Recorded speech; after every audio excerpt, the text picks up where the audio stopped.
இனிமேல் யூகேல வந்து சன்னை பார்க்கறதுக்கான சான்சஸ் குறைய போகுது. என்னடா இது யூகேக்கு சன் வாரது வருஷத்துல 2 மாசம் தான். அதையும் நிப்பாட்டுறதுக்கு ட்ரை பண்றாங்க இப்ப அவங்க.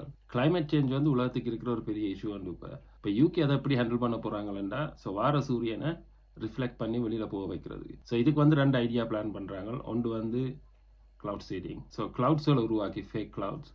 ஸோ கிளவுட் சீடிங் மெத்தட் தெரியும் தானே, ஏற்கனவே பார்த்துருக்கோம் அதை பற்றி. ஸோ புதுசாக வானத்தில் வந்து முகில்களை உருவாக்கின வேண்டாம், அதில் வந்து சூரியன் ஒளிப்பட்டு அதில் வார தன்மை குறையும் என்று சொல்லி. ஸோ செகண்ட் மெத்தட் தான் ஸ்பேஸில் போய் மிரர் போட போகிறாங்களாம், கண்ணாடி.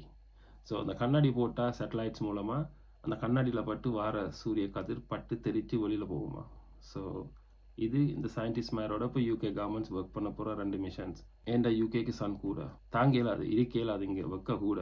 ஸோ வருஷத்துக்கு 2 மாதம் வார சன்னை நிப்பாட்டுறதுக்கு இவங்க ஒர்க் பண்ணி கொண்டிருக்காங்க. இப்போ ஏன்டா பூமிக்கு வர சூரியன் லெவலை குறைச்சோம்னா ஐஸ் மெல்ட் ஆகிறது குறையும். ஸோ பூமியில் இருக்கிற வெப்பநிலையை குறைக்கிறதுக்கான ஒரு மிஷனாக தான் இவங்க ஒர்க் பண்ணுறாங்க. வேறு எந்தெந்த நாடுகள் இதுக்குள்ளே வருதோ தெரியாது. இந்த உலகத்தை சுற்றி எத்தனையோ ஹாட் கண்ட்ரிஸ் இருக்குது. அந்த நாடுகள்லாம் எடுக்காத மிஷன் உண்ட இந்த யூகேல சன்னை பார்க்குறதே ஒரு இப்போ இந்த வருஷம் பார்த்தோம் நாங்கள் சன் பெருசாக இல்லையா. நாள் ஃபுல்லாக இருட்டாக இருக்கும், பின்னேரம் 5 மணிலேருந்து 7 மணி மட்டும் ஒரு சன் வருவேனே. ஸோ அப்படி தான் இப்போ கொஞ்ச நாளாக போய் கொண்டு இருக்கு. இந்த சம்மர் நாங்கள் சன்னை பார்ப்போமான்றது ஒரு டவுட்டாக தான் இருக்குது. இப்படியெல்லாம் யோசிக்கிறதுக்கு எங்கே தான் ரூம் போடுறாங்களான்னு எனக்கு என்ன விளங்கல. நாங்களும் அந்த இடத்த கண்டுபிடிச்சி ஒரு ரூமை போட்டோம்டா எங்களுக்கும் ஐடியாஸ் கொஞ்சம் வரும் போல் இருக்குது.